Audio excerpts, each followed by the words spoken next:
Winter of 2017-18 was incredibly cold. The congregation were cold and complaining they were cold. We were at the peak of our electricity usage, to the point where we had almost a fire in the vestry. We had smoke coming out of the cupboards. We had to evacuate the church. And it was really at that point we said, something's got to change. We decided we would heat the people and not the building.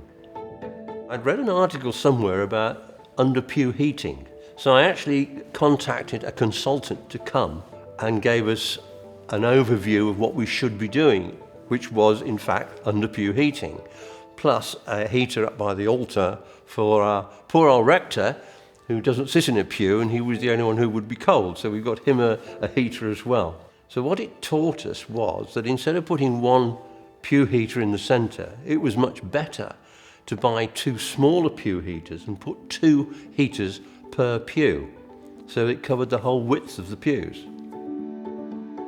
Since this under-pew heating has been installed, and it really is beneficial to the older congregation.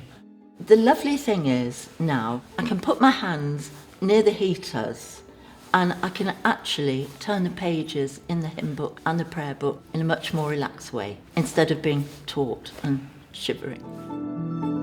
We had a quotation from the consultant, which was incredibly expensive, and we felt that it was not a difficult task to do it ourselves.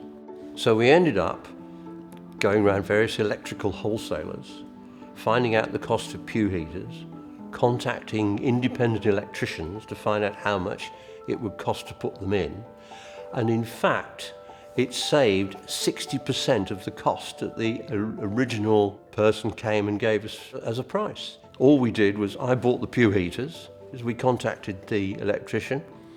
We had a date, he came in, he put them all in, and we now have, I believe, a very happy congregation who are nice and warm.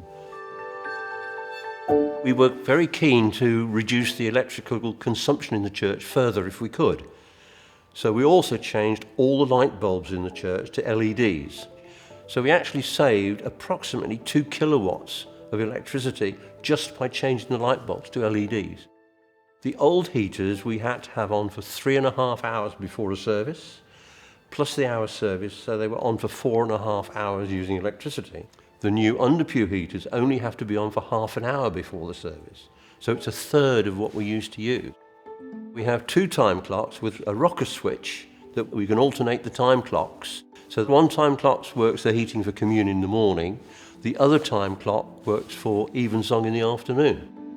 We also have a smart meter, so our treasurer can work out virtually every half an hour how much electrical consumption we use, so he's able to tell when in the week we are using and not using electricity. We decided after we'd done all this that we really wanted to go to a renewables electrical provider. So our treasurer contacted various companies. So we changed companies, and all our electricity now is renewable. I think my advice to you, if you are looking to do this type of project, first of all, is don't be afraid of it. It's not that difficult. We've done it, and we're a small church with a small community, and we manage it fairly easily. There are people out there that can help you.